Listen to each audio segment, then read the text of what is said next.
नमस्ते दोस्तों, मेरा नाम पूजा है और मैं 24 साल की हूँ। मैं जयपुर की रहने वाली हूँ। मेरा परिवार बिल्कुल साधारण है। घर में मेरी माँ, छोटा भाई और मैं रहती हूँ। पिताजी का 3 साल पहले देहांत हो गया था, जिससे घर की सारी जिम्मेदारी माँ और मेरे कंधों पर आ गई थी। माँ एक छोटे से क्लिनिक में नर्स का काम करती हैं। उनकी कमाई से किसी तरह घर का खर्चा चल रहा था। मैंने 19 साल की उम्र में अपनी 12वीं पूरी कर ली थी और तब से ही कोई अच्छी नौकरी ढूंढ रही थी। कई जगह इंटरव्यू दिए, लेकिन कहीं भी सफलता नहीं मिली। कभी तनख्वाह कम होती, तो कभी काम के घंटे ज्यादा। मुझे लगने लगा था कि शायद किस्मत ही मेरा साथ नहीं दे रही है। एक शाम की बात है। मैं शहर के दूसरे छोर में एक इंटरव्यू देकर लौट रही थी। इंटरव्यू में फिर से नाकामयाबी मिली थी। दिल टूटा हुआ था। बस स्टॉप पर खड़ी थी। शाम के 6 बज रहे थे। आसमान में बादल छाए हुए थे और बारिश होने वाली थी। बसें आ तो रही थीं, लेकिन इतनी भरी हुई थीं कि चढ़ना नामुमकिन था। अचानक एक सफेद रंग की कार मेरे सामने रुकी। शीशा नीचे हुआ और अंदर से एक सज्जन व्यक्ति ने पूछा, कहाँ जाना है? काफी देर से खड़ी देख रहा हूं आपको। मैंने हिचकिचाते हुए जवाब दिया, नहीं, मैं बस का इंतजार कर रही हूं। वो बोले, इतनी भीड़ में बस मिलना मुश्किल है। मैं वैजंतपुरा की तरफ जा रहा हूं। उधर ही जाना है क्या? उन्होंने पूछा। मैंने सोचा, अब बारिश भी शुरू हो गई है। बस मिलने के चांस कम हैं और घर भी दूर है। थोड़ी देर सोचने के बाद मैंने कहा, हाँ, मुझे वैजंतपुरा के पास ही जाना है। अगर आपको कोई दिक्कत ना हो तो। बिल्कुल नहीं, आ जाइए, उन्होंने मुस्कुराते हुए कहा। मैं पीछे की सीट पर बैठ गई। वे मुझसे बात करने लगे और बोले, आप क्या करती हैं? मैंने बोला, अभी कुछ खास नहीं। नौकरी की तलाश कर रही हूँ। आज भी एक इंटरव्यू देकर आ रही हूँ। और कैसा रहा इंटरव्यू? उन्होंने पूछा। मैं बोली, अच्छा नहीं रहा। क्योंकि वे बोल रहे थे कि अनुभव की कमी है। फिर वे बोले, ओह, ये तो हर नए उम्मीदवार की समस्या होती है। अनुभव कहाँ से लाए, जब कोई काम ही न दे। रास्ते भर हम बातें करते रहे। मैंने उन्हें अपने परिवार के बारे में बताया, अपनी पढ़ाई के बारे में, और यह भी कि कैसे मुझे नौकरी की सख्त जरूरत है। उन्होंने ध्यान से सुना और मेरी बात समझी। जब मेरा घर आया, मैंने उन्हें रुकने के लिए कहा। उतरते समय मैंने धन्यवाद दिया। वे कुछ देर रुके और फिर अपनी जेब से एक कार्ड निकाला। ये मेरा बिजनेस कार्ड है। मैं राज शर्मा, एक आईटी कंपनी का मालिक हूँ। अगर आपको इंटरेस्ट हो तो कल सुबह मिलिए मेरे ऑफिस में। हमें एक फ्रंट डेस्क असिस्टेंट की जरूरत है। शायद हम आपकी मदद कर सकें। उन्होंने मुस्कुराते हुए कहा। मैंने कार्ड लिया, एक बार फिर धन्यवाद दिया और अंदर चली गई। घर में माँ चिंतित थीं कि मैं इतनी देर से क्यों आई। मैंने उन्हें सारा किस्सा सुनाया और वह कार्ड दिखाया। माँ थोड़ी चिंतित हुईं। अजनबी पर भरोसा करना ठीक नहीं होता बेटा, वे बोलीं। रात को मैंने वह कार्ड फिर से देखा। Raj Sharma, CEO, innovative tech solutions. एक बड़ी कंपनी लग रही थी। मैंने इंटरनेट पर सर्च किया तो पता चला कि यह वाकई में एक अच्छी कंपनी है। मैंने तय किया कि अगले दिन जाकर देखूंगी। क्या पता, किस्मत साथ दे जाए। अगली सुबह मैंने अपने सबसे अच्छे कपड़े पहने, थोड़ा मेकअप किया और ऑफिस के लिए निकल पड़ी। कार्ड पर जो पता था वहां पहुंची तो मैं हैरान रह गई। एक बहुत ही बड़ी और शानदार इमारत थी। मैंने रिसेप्शन पर जाकर राज सर से मिलने की बात कही और अपना नाम बताया। रिसेप्शनिस्ट ने मुझे 5वीं मंजिल पर जाने को कहा। मैं लिफ्ट से ऊपर गई और उनके केबिन के बाहर पहुंची। दिल धड़क रहा था। धीरे से दरवाजे पर दस्तक दी तो अंदर से आवाज आई, कम इन। मैं अंदर गई तो राज सर डेस्क पर कुछ फाइल्स देख रहे थे। मुझे देखकर वे मुस्कुराए। अरे पूजा, आ गई आप? बैठिए बैठिए। उन्होंने मुझे इशारा करके एक कुर्सी पर बैठने को कहा। मुझे थोड़ा अजीब लगा कि वे मेरा नाम याद रख पाए। फिर मैंने सोचा कि शायद रिसेप्शनिस्ट ने उन्हें बता दिया होगा। तो पूजा, आपने अपनी पढ़ाई के बारे में बताया था। क्या आप कंप्यूटर पर काम कर सकती हैं? बेसिक एएमएस ऑफिस आता है? उन्होंने पूछा। मैं बोली, जी हाँ सर। फिर वे बोले, बहुत अच्छा। देखिए, मैं आपको डायरेक्ट नौकरी नहीं दे सकता, लेकिन 1 महीने का इंटर्नशिप ऑफर कर सकता हूँ। आप सीखेंगी और अगर आपका काम अच्छा रहा तो हम आपको पक्की नौकरी दे देंगे। शुरुआत में 8,000 रुपये महीना मिलेगा। क्या यह आपको मंजूर है? उन्होंने प्रस्ताव रखा। मेरी आंखों में चमक आ गई। ये मेरे लिए एक सुनहरा मौका था। जी सर, मुझे यह बिल्कुल मंजूर है, मैंने उत्साहित होकर कहा। ठीक है, फिर कल से शुरू कर दीजिए। सुबह 9 बजे आ जाइएगा। हमारी एचआर रमा मैडम आपको सब कुछ समझा देंगी, उन्होंने कहा। मैं बहुत खुश थी। इतने दिनों की मेहनत के बाद आखिरकार कुछ तो मिला था। मैंने उनका धन्यवाद किया और घर लौट गई। घर पहुंचकर मैंने माँ को यह खुशखबरी सुनाई। वे भी बहुत खुश हुईं। अगले दिन से मेरी नई जिंदगी शुरू हो गई। एचआर रमा मैडम ने मुझे सब कुछ समझाया, ऑफिस के नियम, मेरे काम के घंटे और मेरे कर्तव्य। मेरा काम ज्यादातर फ्रंट डेस्क पर फोन कॉल्स हैंडल करना, विजिटर्स को रिसीव करना और छोटे मोटे पेपर वर्क में मदद करना था। धीरे धीरे समय बीतता गया। 1 महीने में मैंने काफी कुछ सीख लिया था। राज सर कभी कभी मेरे काम की तारीफ भी करते थे, जिससे मेरा आत्मविश्वास बढ़ता था। पहले महीने के बाद उन्होंने मुझे पक्की नौकरी दे दी और सैलरी भी बढ़ाकर 12,000 रुपये कर दी। ये मेरे लिए बहुत बड़ी बात थी। लेकिन 3 महीने बाद मुझे कुछ ऐसी बातें पता चलीं जिनसे मैं परेशान हो गई। ऑफिस की एक लड़की अंजलि ने मुझे बताया कि मेरे पद पर पहले भी कई लड़कियां आ चुकी हैं, लेकिन कोई भी ज्यादा दिन नहीं टिकती। वह बोली, राज सर की नज़र हमेशा से ही नई और खूबसूरत लड़कियों पर रहती है। वे पहले तो बिल्कुल शरीफ बनते हैं, फिर धीरे धीरे अपना असली रंग दिखाते हैं। मुझे उसकी बात पर विश्वास नहीं हुआ। राज सर ने मेरे साथ हमेशा अच्छा व्यवहार किया था। कभी भी कोई ऐसी हरकत नहीं की थी जिससे मुझे अच्छा न लगे। मैंने अंजलि की बातों को नज़रअंदाज कर दिया और अपने काम में लगी रही। एक शनिवार को ऑफिस में छुट्टी थी, लेकिन राज सर ने मुझे फ़ोन करके कहा कि कुछ ज़रूरी काम है, जल्दी से आ जाओ। मैंने सोचा, ज़रूर कोई महत्वपूर्ण मीटिंग होगी। मैं तैयार हुई और ऑफिस के लिए निकल गई। उस दिन मौसम बहुत खराब था। आसमान में काले बादल छाए हुए थे और तेज हवाएं चल रही थीं। मैं स्कूटी पर सवार होकर ऑफिस की ओर चल पड़ी। रास्ते में अचानक बारिश शुरू हो गई। मैंने एक दुकान के नीचे रुककर बारिश रुकने का इंतजार किया, लेकिन बारिश और तेज होती जा रही थी। मैंने सोचा कि ऑफिस ज्यादा दूर नहीं है, इसलिए बारिश में ही चल पड़ी। जब मैं ऑफिस पहुंची तो पूरी भीग चुकी थी। मेरे बाल, कपड़े सब गीले थे। मैं लिफ्ट से सीधे राज सर के केबिन में गई। राज सर अपने केबिन में थे। मुझे इस हालत में देखकर वे चिंतित हो गए। अरे पूजा, तुम तो पूरी भीग गई हो। ऐसे कैसे काम करोगी? तुम्हें बुखार हो जाएगा। मैं वहीं खड़ी थी, पानी टपकता हुआ। राज सर ने अपना कीबोर्ड साइड में रखा और अलमारी से एक तौलिया निकाला। ये लो, रेस्ट रूम में जाकर सर सुखा लो। मैंने तौलिया लिया और रेस्ट रूम में चली गई। मेरे कपड़े पूरी तरह भीगे हुए थे। मैंने अपने बाल सुखाए और थोड़ा ठीक किया, लेकिन कपड़े तो गीले ही थे। रेस्ट रूम से निकली तो देखा, ऑफिस में सिर्फ राज सर और मैं ही थे। सर बोले, अंदर जो गेस्ट रूम है, वहां गर्म हवा वाला पंखा है। अगर चाहो तो वहां जाकर कपड़े थोड़े सुखा सकती हो। मैं गेस्ट रूम में गई। वहां एक गर्म हवा वाला हीटर था। मैंने उसे चालू किया और अपने कपड़ों को फैलाया ताकि वे जल्दी सूख जाएं। मैंने अपनी शर्ट उतारी और सिर्फ तौलिया ऊपर लपेट लिया।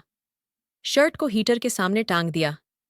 मैं वहीं बैठी अपने कपड़ों के सूखने का इंतजार कर रही थी। अचानक दरवाजे पर दस्तक हुई। मैं घबरा गई। पूजा, मैं हूं। एक इम्पोर्टेंट फाइल अंदर रखी है, मुझे जरूरत है। राज सर की आवाज थी। मैंने तौलिया अच्छे से लपेटा और दरवाजा खोला। राज सर ने मुझे नीचे से ऊपर तक देखा। उनकी नज़रों में कुछ अजीब सा था, जिससे मुझे असहज महसूस हुआ। मैं नज़रें झुकाए खड़ी रही। वे अंदर आए और अलमारी से एक फाइल निकाली। जाते समय वे मेरे सूखते कपड़ों को देखते रहे, फिर बोले, कपड़े सूखने में समय लगेगा, हमें काम भी करना है। तौलिया लपेट कर ही आ जाओ केबिन में। यहाँ कोई नहीं है देखने वाला। मेरा दिल धड़कने लगा, पर मैं क्या करती? मीटिंग की तैयारी करनी थी। बड़ी हिचकिचाहट के साथ मैं तौलिया लपेटकर बाहर आई और उनके केबिन में गई। राज सर सोफे पर बैठे थे, लैपटॉप खोले हुए। उन्होंने बिना मेरी तरफ देखे कहा, इधर आओ और बैठ जाओ, हमें प्रेजेंटेशन बनाना है। मैं धीरे से उनके बगल में बैठी और लैपटॉप की स्क्रीन देखने लगी। मैं बार बार तौलिए को ठीक कर रही थी, कहीं वह खुल न जाए। मेरा सारा ध्यान प्रेजेंटेशन की बजाय तौलिए पर था। फिर अचानक राज सर की टांग मेरी टांग से छू गई। शरीर में जैसे बिजली दौड़ गई, पर मैं हिली भी नहीं। मेरी चुप्पी को शायद उन्होंने अपनी जीत समझा, क्योंकि अगले ही पल वे और भी पास सरक आए। मेरे अंदर एक अजीब सा कंपन होने लगा, डर, बेचैनी और कुछ अनजाना सा एहसास, जिसे मैं समझ नहीं पा रही थी। करीब आधे घंटे तक प्रेजेंटेशन पर काम करने के बाद राज सर ने अपना लैपटॉप बंद किया और मुस्कुराते हुए कहा, आज तो सिर्फ हम ही हैं कंपनी में। कुछ पीने का मन है? क्यों ना तुम कैंटीन से कॉफी बना लाओ। मैं तुरंत उठ गई और कैंटीन की ओर चल दी। अपने दिमाग में उथल पुथल को शांत करने की कोशिश कर रही थी। कॉफी बनाते समय मेरे हाथ कांप रहे थे। बार बार अंजलि की कही बातें याद आ रही थीं। जब मैं कॉफी लेकर केबिन में वापस पहुंची तो वहां कोई नहीं था। कॉफी मग टेबल पर रखकर मैंने इधर उधर देखा। तभी मेरी नज़र अंदर के गेस्ट रूम की ओर गई। मैं गेस्ट रूम की ओर बढ़ी, जहां मैंने अपने कपड़े सूखने के लिए रखे थे। दरवाज़ा थोड़ा खुला था। जैसे ही मैंने अंदर झांका, मैं हैरान रह गई। राज सर मेरे कपड़ों को हाथ में लिए खड़े थे और वो कुछ अजीब तरह से मेरे कपड़ों को सूंघ रहे थे। ऐसे सूंघ रहे थे जैसे वो उसमें खो गया हो। मेरे दिल की धड़कन तेज हो गई। मैं जल्दी से वापस सोफे पर बैठ गई और आवाज लगाई, सर, कॉफी तैयार है। राज सर तुरंत बाहर आए। वे अपना फोन हाथ में लिए थे और कुछ टाइप कर रहे थे। अरे वाह, बिल्कुल सही समय पर आई है कॉफी, उन्होंने मेरे बगल में बैठते हुए कहा। मेरा दिल जोरों से धड़क रहा था। हाथों में पसीना आ गया था। मैंने कांपते हाथों से कॉफी का मग्गी उन्हें पकड़ाया। हम दोनों चुपचाप कॉफी पीने लगे। अचानक राज सर बोले, पूजा, तुम बहुत खूबसूरत हो। मैं कुछ बोल न सकी, बस हल्के से मुस्कुरा दी। मेरा चेहरा शर्म से लाल हो गया था। राज सर ने अपना कॉफी मग टेबल पर रखा और धीरे से अपना हाथ मेरी टांग पर रख दिया। मैंने झटके से अपनी टांग पीछे खींच ली। क्या हुआ पूजा? डर गई? उन्होंने मुस्कुराते हुए पूछा। मैं चुप रही। मेरा दिमाग तेजी से सोच रहा था कि यहां से कैसे निकलूं। वे और पास सरक आए। मेरा दिल इतनी तेजी से धड़क रहा था कि मुझे लगा सीने से बाहर निकल जाएगा। उन्होंने मेरा हाथ अपने हाथों में ले लिया और बोले, पूजा, मैं तुमसे कुछ कहना चाहता हूं। जी सर, मैंने हकलाते हुए कहा। क्या तुम अपनी इस नौकरी से संतुष्ट हो? उन्होंने पूछा। मैंने हाँ में सिर हिलाया। अगर मैं तुम्हारी नौकरी पक्की कर दूं, पूरा कॉन्ट्रैक्ट साइन करा दूं, तो कैसा रहेगा? उन्होंने धीरे से पूछा। सर, यह तो आप पर निर्भर करता है, मैंने जवाब दिया। नहीं पूजा, ये मुझ पर नहीं, बल्कि तुम पर निर्भर करता है। उन्होंने मेरा हाथ थोड़ा और कसकर पकड़ते हुए कहा। क्या चाहती हो तुम? एक अच्छी पक्की नौकरी या फिर एक टेम्परेरी जॉब जो कभी भी छूट सकती है? मतलब? मैंने कांपते स्वर में पूछा। हालांकि मैं समझ चुकी थी वे क्या कहना चाहते हैं। अगर तुम मेरी बात मान लो, मेरी हर इच्छा पूरी करो, जैसे कि आज रात मेरे साथ बिताओ, तो मैं वादा करता हूं कि तुम्हारा भविष्य सुरक्षित रहेगा। कल से ही तुम्हारी नौकरी पक्की, उन्होंने मेरी आंखों में देखते हुए कहा। मेरे अंदर एक तूफान उठ रहा था। मैंने झटके से अपना हाथ छुड़ाया और उठ खड़ी हुई। सर, आप गलत समझ रहे हैं मुझे। मैं ऐसी लड़की नहीं हूं। मैं ऐसा कभी नहीं कर सकती। आप ऐसा सोच भी कैसे सकते हैं? मेरी आवाज में आक्रोश था। राज सर भी उठ खड़े हुए। पूजा, एक बात समझ लो, इस दुनिया में आगे बढ़ने के लिए कुछ न कुछ समझौता करना पड़ता है। मैं तुम्हें मजबूर नहीं कर रहा हूं। तुम्हारी मर्जी। मैं तुम्हें और तुम्हारे परिवार को हर तरह से सपोर्ट करूंगा। तुम्हारी माँ, तुम्हारा भाई, सबकी जिंदगी बदल सकती है। वे दरवाजे की ओर बढ़े और बोले, मैं नीचे जाकर एक सिगरेट पीकर आता हूं। अगर यहां रहोगी तो समझूंगा कि तुम राजी हो, वरना चली जाना। कोई बुरा नहीं मानूंगा, और जो अभी तक चल रहा है वैसे ही चलता रहेगा। इतना कहकर वे बाहर चले गए। मैं वहीं खड़ी रही, अपने आंसुओं को रोकने की कोशिश करते हुए। दिमाग में विचारों का तूफान उठ रहा था। एक तरफ मेरा अपना सम्मान था और दूसरी तरफ परिवार की जिम्मेदारियां। माँ की तबीयत अक्सर खराब रहती थी, भाई की पढ़ाई का खर्च। कैसे निभाऊंगी इन सबको? मैंने सोचा, अगर मैं इनकार कर देती हूं तो शायद 2-3 हफ्तों में ही मुझे नौकरी से निकाल देंगे। और इस शहर में नौकरी मिलना आसान नहीं है। नए सिरे से शुरू करने का मतलब फिर से वही संघर्ष। टूटे हुए मन से मैंने वापस सोफे पर बैठने का फैसला किया। कुछ देर बाद राज सर वापस आए। मुझे वहां देखकर उनके चेहरे पर एक मुस्कान फैल गई। तो तुम रुक गई? उन्होंने कहा। मतलब तुम मेरी शर्तें मानने को तैयार हो? मैंने उनकी ओर देखा। मेरी आंखें नम थीं। हाँ, लेकिन आपको पहले मेरी नौकरी पक्की करनी होगी। बिल्कुल, कल ही सारे कागजात तैयार कर दूंगा, उन्होंने खुशी से कहा। उस दिन वे मुझे अपनी कार से घर छोड़ने गए। रास्ते भर मन में गहरा अपराध बोध था, लेकिन मैंने अपने आंसुओं को छिपाया। घर पहुंचकर उन्होंने मेरी माँ को खुशखबरी सुनाई कि मुझे पक्की नौकरी मिल गई है और सैलरी बढ़कर 15,000 रुपये हो गई है। माँ की आंखों में खुशी के आंसू थे।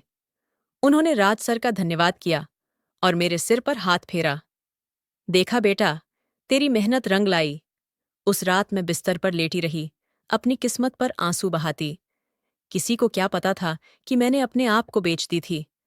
कुछ दिनों बाद मैं सुबह ऑफिस के लिए तैयार हो रही थी जब मेरे मोबाइल पर राज सर का फोन आया और वो बोले, पूजा, मेरे फार्म हाउस पर आना है आज। कुछ विशेष मीटिंग है। अपने घर में बता देना कि 2-3 दिन के लिए कंपनी के काम से बाहर जा रही हो। मेरी आवाज कांप गई। जी सर। मैंने अपने बैग में कुछ कपड़े रखे और माँ को बताया कि कंपनी के काम से बाहर जा रही हूँ। माँ ने मेरे माथे पर चुंबन दिया और कहा, अपना ध्यान रखना बेटा। जब मैं फार्म हाउस पहुंची तो वहां पहले से ही कुछ लोग मौजूद थे। सभी बिजनेसमैन लग रहे थे, सूट बूट में। मैं थोड़ी राहत महसूस करने लगी कि शायद वाकई कोई बिजनेस मीटिंग होगी। मीटिंग शुरू हुई और सभी लोग विभिन्न प्रोजेक्ट्स पर चर्चा करने लगे। मैं नोट्स लेती रही और जब जरूरत पड़ी, प्रेजेंटेशन दिखाया। करीब 3 घंटे तक मीटिंग चलती रही। मीटिंग खत्म होने के बाद राज सर ने नौकर को बुलाया और उसके कान में कुछ कहा। नौकर तुरंत रसोई में गया और खाने पीने का सामान लेकर आया। एक बड़ा सा चॉकलेट केक भी था। राज सर ने मेरे हाथों से केक कटवाया। सभी ने केक खाया और नाश्ता किया। फिर एक एक करके लोग जाने लगे। राज सर उन्हें बाहर तक छोड़ने गए। मैं वहीं सोफे पर बैठी रही, अपनी किस्मत को कोसती हुई। जब राज सर वापस आए तो मैंने देखा कि एक आदमी अभी भी वहीं था, वहीं जिसने मीटिंग में सबसे ज्यादा बोला था और जिसे राज सर बहुत सम्मान से देख रहे थे। पूजा, फ्रिज से वाइन की बोतल और 3 गिलास लेकर आओ, राज सर ने कहा। मैं 2 गिलास लेकर आई। राज सर ने पूछा, सिर्फ 2, क्यों? एक और लाओ। तुम भी तो हो। मैं मैं नहीं पीती सर, मैंने हिचकिचाते हुए कहा। आज खास दिन है पूजा, आज तुम्हारी नौकरी पक्की हुई है। एक तो बनता है, उन्होंने मुस्कुराते हुए कहा। मैंने हार मानकर एक और गिलास ला दिया। राज सर ने तीनों गिलास में वाइन और बर्फ डाली और मुझे एक गिलास थमाया। मैंने पहली बार वाइन पी थी। बहुत कड़वी लगी, पर मैंने किसी तरह पी ली। थोड़ी ही देर में मेरा सिर हल्का होने लगा और पैरों में झंझनाहट होने लगी। कुछ ही मिनटों में मुझे हल्का सा नशा महसूस होने लगा। उस आदमी ने राज सर के कान में कुछ कहा। राज सर मुस्कुराए और मुझसे बोले, पूजा, इधर आओ, राकेश जी से मिलो ठीक से। ये हमारे सबसे बड़े इन्वेस्टर हैं। मैं उठकर उनके पास गई। राकेश जी ने मेरा खाली गिलास उठाया और उसमें फिर से वाइन भरी। पियो, उन्होंने मुझे गिलास थमाते हुए कहा। मैंने राज सर की ओर देखा, जैसे मदद के लिए पुकार रही हूं। पी लो पूजा, राकेश जी के हाथ से मिली चीज नहीं ठुकराई जाती, राज सर ने कहा। मेरे अंदर का एक हिस्सा चीख रहा था। तभी राज सर ने मेरे कंधे पर हाथ रखा और बोले, पूजा, मैं तुम्हें एक काम सौंपना चाहता हूं। राकेश जी हमारी कंपनी के लिए बहुत महत्वपूर्ण हैं। ये 2 दिन यहां रहेंगे और मुझे चाहिए कि तुम इनका ख्याल रखो। मेरा माथा ठनका। मतलब सर, इनकी देखभाल करनी है? राज सर मुस्कुराए। उनकी आंखों में एक अजीब सी चमक थी। तुम समझदार हो पूजा, बाकी सब समझ ही गई होगी। मेरे मुंह से निकला, जी सर। हालांकि मेरा मन चीख चीख कर इनकार कर रहा था। अच्छा, अब मैं जा रहा हूं। कोई समस्या हो तो फोन करना। इतना कहकर राज सर वहां से चले गए। मैंने दरवाजे पर खड़े होकर उनकी कार को दूर जाते देखा। मेरे दिल में एक अजीब सा डर था। क्या मैं अपने ही हाथों अपना सौदा कर रही हूं? पीछे मुड़कर देखा तो राकेश जी मुझे ऐसे घूर रहे थे जैसे मैं कोई शिकार हूं। उनकी नजरें मेरे शरीर पर घूम रही थीं। मैं खुद को नंगा महसूस कर रही थी। मैंने अपने आप को संभाला और सोचा कि किसी तरह यह रात गुजार लूंगी। वाइन का नशा अब पूरी तरह उतर चुका था। मैंने देखा कि फार्म हाउस का नौकर भी मुझे अजीब नजरों से देख रहा था। मैंने उसे पास बुलाया और बोला, तुम्हारा नाम क्या है? तो वो बोले, मेरा नाम रामू है मैडम। उसने आदरपूर्वक कहा। वह साधारण सा व्यक्ति था, किसी गांव से आया लगता था। मैंने उससे पूछा, ये फार्म हाउस शहर से कितनी दूर है? उसने बताया, करीब 15 किलोमीटर मैडम। यहाँ पास में कोई बस्ती नहीं है। मेरे अंदर की घबराहट बढ़ गई। ये जगह बिल्कुल अलग थलग थी। अगर कुछ गलत हुआ तो कोई बचाने भी नहीं आएगा। रामू से कुछ देर और बात करने के बाद अपने कमरे में चला गया। अब मैं और राकेश जी अकेले थे। राकेश जी ने एक और गिलास में वाइन डाली और मेरे पास आकर बैठ गए और बोले, तुम्हारी तारीफ तो राज बहुत करता था, आज देख लिया क्यों? उनकी आवाज में कुछ अजीब था। मैं थोड़ा खिसक गई और बोली, मैं थोड़ा आराम कर लूं? कल की मीटिंग के लिए प्रेजेंटेशन तैयार करना है। अरे, आराम तो हम साथ में करेंगे, कहते हुए उन्होंने मेरी कमर पर हाथ रख दिया। मैंने तुरंत उनका हाथ हटाया। प्लीज, मुझे छूने की कोशिश मत कीजिए। उनके चेहरे का रंग बदला। ओह, तो नखरे दिखा रही हो? राज ने तो कहा था कि तुम सहयोग करोगी। मैं उठकर दरवाजे की तरफ बढ़ी, लेकिन उन्होंने मेरा हाथ पकड़ लिया और मुझे खींचकर सोफे पर गिरा दिया। बचने की कोशिश मत करो, वे गुर्राए। मैं चिल्लाने लगी, बचाओ! कोई है, बचाओ! राकेश जी ने मेरे मुंह पर हाथ रख दिया और दूसरे हाथ से मेरे कपड़े खींचने लगे। मैं हाथ पैर मारकर खुद को बचाने की कोशिश कर रही थी। तभी दरवाजा जोर से खुला और रामू अंदर आया। उसने देखा क्या हो रहा है और बिना कुछ सोचे एक लकड़ी का स्टूल उठाकर राकेश जी के सिर पर दे मारा। राकेश जी चीखते हुए मुझसे दूर जा गिरे। उनके सिर से खून बह रहा था। मैडम, जल्दी यहां से भागो, रामू ने कहा। राकेश जी उठने की कोशिश कर रहे थे और गालियां बक रहे थे। कुत्ते, तेरी हिम्मत कैसे हुई? तू जानता है मैं कौन हूं? रामू ने मुझे अपने पीछे किया और स्टूल को हाथ में पकड़े रहा। आप कुछ भी कर लो साहब, लेकिन किसी बेटी बहन के साथ ऐसा नहीं होने दूंगा। मैंने जल्दी से अपना बैग उठाया और रामू के साथ बाहर निकल गई। मैडम, मेरे पास एक पुरानी बाइक है, मैं आपको शहर तक छोड़ देता हूँ, रामू ने कहा। उस रात रामू ने मुझे अपनी पुरानी बाइक पर बैठाकर शहर तक पहुंचाया। रास्ते में उसने बताया, मैडम, ये पहली बार नहीं है। पिछले साल भी ऐसा ही हुआ था एक लड़की के साथ। मैं वहीं काम करता था, पर कुछ नहीं कर पाया। इस बार मैंने सोचा कि चाहे नौकरी चली जाए, लेकिन अपना धर्म नहीं छोड़ूंगा।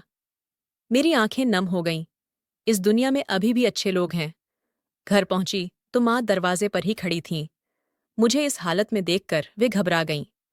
मैं उनके गले लग गई और फूट फूट कर रोने लगी। क्या हुआ बेटा? उन्होंने मेरे बाल सहलाते हुए पूछा। मैंने उन्हें पूरी कहानी सुनाई। कैसे राज सर ने मुझे नौकरी का लालच दिया, कैसे उन्होंने मुझे मजबूर किया, और आज कैसे उन्होंने मुझे राकेश जी के साथ अकेली छोड़ दिया। माँ के चेहरे पर गुस्सा और दुख दोनों थे। ऐसी नौकरी को आग लगे बेटा, हमें इतनी गरीबी अच्छी की जहां बेटी की इज्जत बिके। भगवान हमें भले कम दें, पर ईमानदारी से दें। मैंने उसी रात राज सर को फोन किया।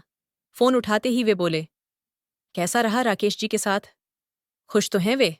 मेरे अंदर का गुस्सा फूट पड़ा। आपको शर्म नहीं आती सर? क्या समझा है आपने मुझे? कोई वेश्या? आज अगर रामू न होता तो मेरी इज्जत लुट जाती। मुझे नहीं चाहिए आपकी नौकरी, आपका पैसा, कुछ भी नहीं चाहिए। आप जैसे लोग अपनी कामयाबी के लिए किसी की भी जिंदगी बर्बाद कर सकते हैं। मैंने फोन काट दिया और खुद को बिस्तर पर गिरा दिया। अगले दिन मैंने अपने सारे दस्तावेज और अपना बकाया वेतन लेने के लिए ऑफिस जाने का फैसला किया। वहां पहुंची तो देखा, राज सर के केबिन में कुछ हंगामा मचा हुआ था। मैंने अंजलि से पूछा तो पता चला कि रात में पुलिस आई थी और राकेश जी की शिकायत पर राज सर को गिरफ्तार किया गया था। बाद में पता चला कि रामू ने उस रात मुझे बचाकर सीधे पुलिस स्टेशन जाकर शिकायत दर्ज करवाई थी। उसने बताया था कि कैसे राज अपनी कंपनी में लड़कियों को नौकरी का लालच देकर अपने क्लाइंट्स के साथ छोड़ देता था। आज जब मैं उस हादसे को याद करती हूँ तो मन कांप उठता है। पर एक बात समझ आई कि दुनिया में बुराई के साथ साथ अच्छाई भी है। रामू जैसे लोग जो अपनी नौकरी की परवाह किए बिना सही के लिए खड़े होते हैं, वही असली हीरो हैं। मैंने फिर से नए सिरे से जिंदगी जीने का शुरुआत की। आज एक छोटी सी कंपनी में काम करती हूँ, जहाँ माहौल अच्छा है और लोग आदरपूर्वक व्यवहार करते हैं। माँ और भाई के साथ एक छोटे से घर में रहती हूँ और अपने जीवन से संतुष्ट हूँ। तो दोस्तों, यही थी मेरी कहानी। जीवन में कभी भी पैसे या नौकरी के लिए अपनी इज्जत या आत्मसम्मान न बेचें। हर मुश्किल का हल समय के साथ निकल आता है।